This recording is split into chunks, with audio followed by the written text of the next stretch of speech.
Hello and welcome to another edition of ProtoMet's First Impressions, where I give my thoughts on the first episode of any new tokusatsu show.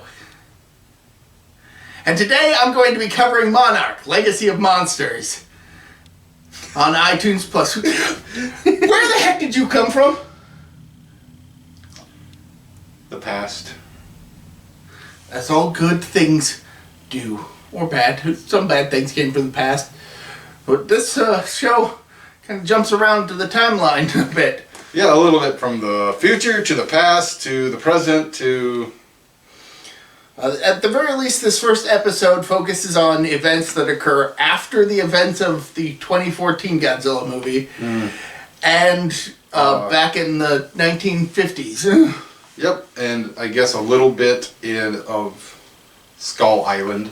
Yeah, that kind of kicks it off. Yeah, they have John Goodman's character from Skull Island being chased by Mother Longlegs. And I do like that new footage was filmed for this, because I don't remember any of this happening in the movie. Oh, it wasn't. He was not chased by...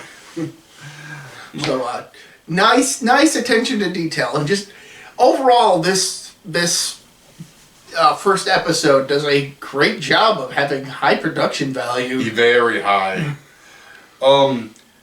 Then Mother Longlegs, I guess, goes into the territory of some crab kaiju. Looked like some sort of rock crab, because it comes up out of the ground. Yeah. A rock on the shore. So good creature design there. And he tosses some stuff into the sea in a bag.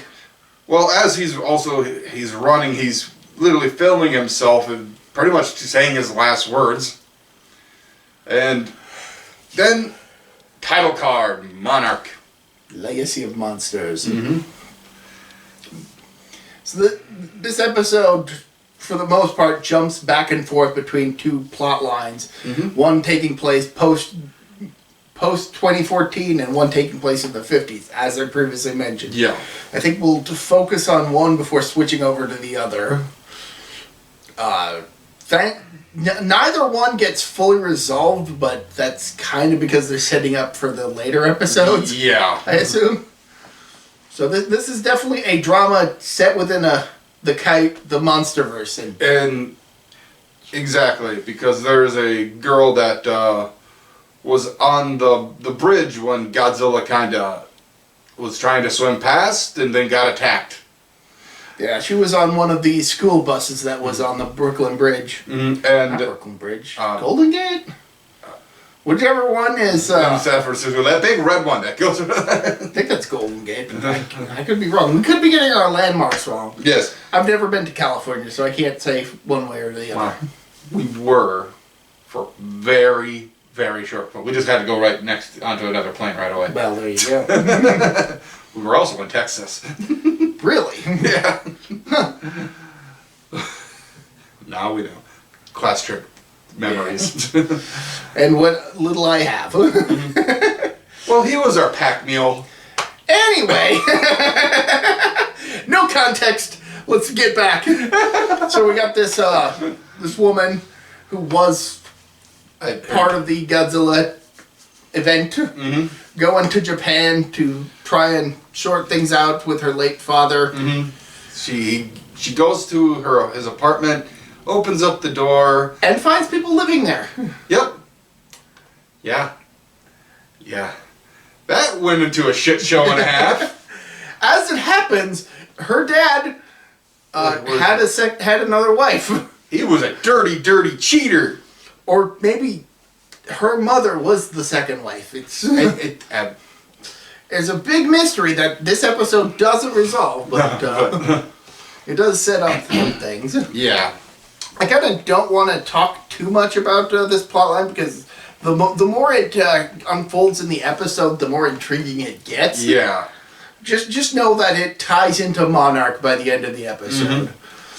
And so then we get to the 50s with a bunch of people with a group of people in Russia who are trespassing, basically. Oh yeah, definitely.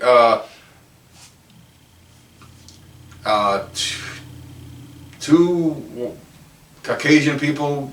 One of whom looks like Kurt Russell. Yeah. Obviously, a younger version of Kurt Russell's character in this, Mm-hmm. who doesn't show up at all in this first episode. So. Well, his character does, just not him. Right.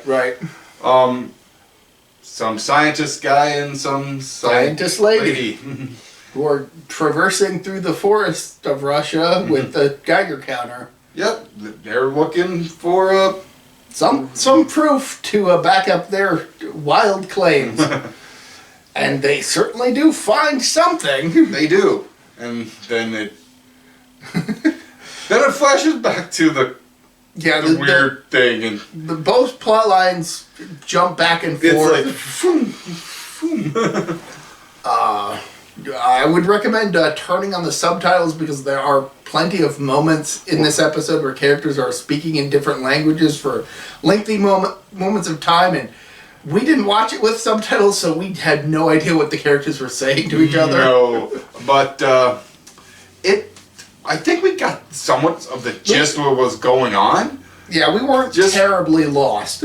Just to the kind of the tone, like we could definitely tell that they were slightly arguing, but also concerned at the same time.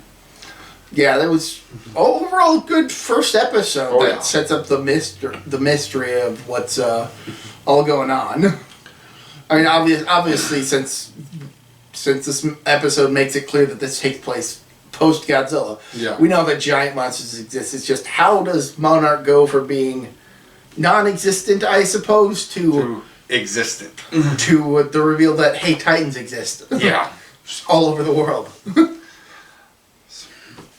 So they find eggs. Yes. And they go to get one, and that's where we're going to stop that plot line. Yep. Seriously, go watch this show. Yeah, exactly. It's damn good. It is good. It's only been the first episode. I'm willing to see the second one. I want to watch more. Yeah.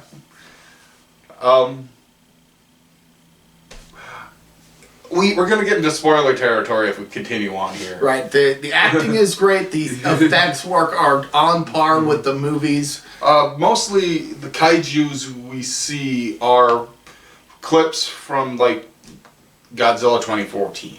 And some new footage, which Yeah. is fantastic. I love that very first scene. My, awesome. And who knew Mother Longlegs could be that violent? You never know, considering how she's always so hidden. Yep. Got her little stand. There she is. Mother Longlegs. Oh, good thing you finally gave her a stand. She was always kind of just clopped over. Yeah.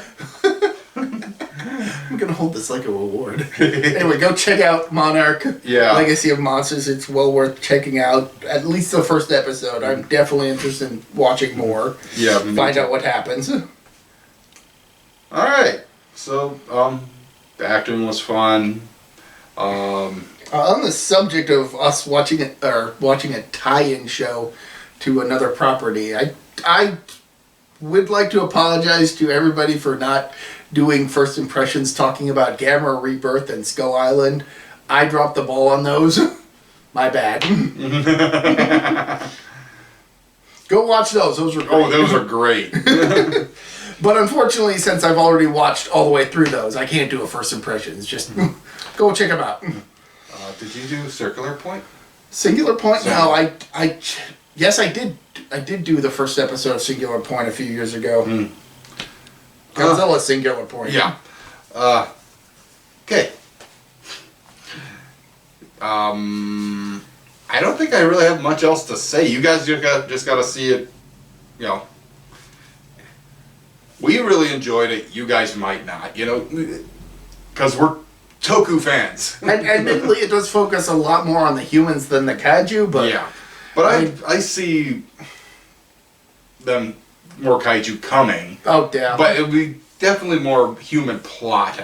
I do kind of like how the post-Godzilla moments kind of deal with how the world is reacting to the sudden knowledge that creatures like Godzilla exist. Yeah.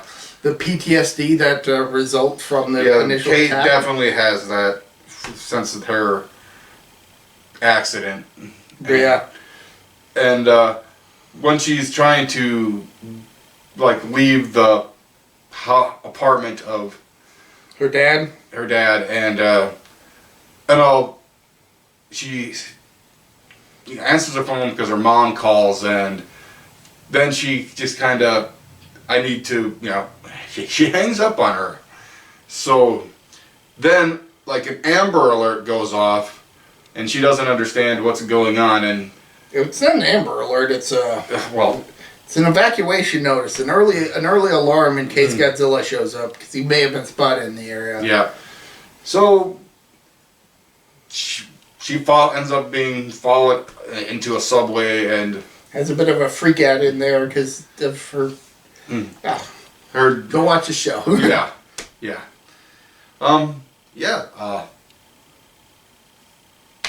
Till next time, I guess. Yeah, normally I'd talk about a lot of the details from the first episodes, but this time I was like, check it out for yourself because he does some fantastic stuff with just the first episode. So, Just hold. Yeah. Bye. see ya.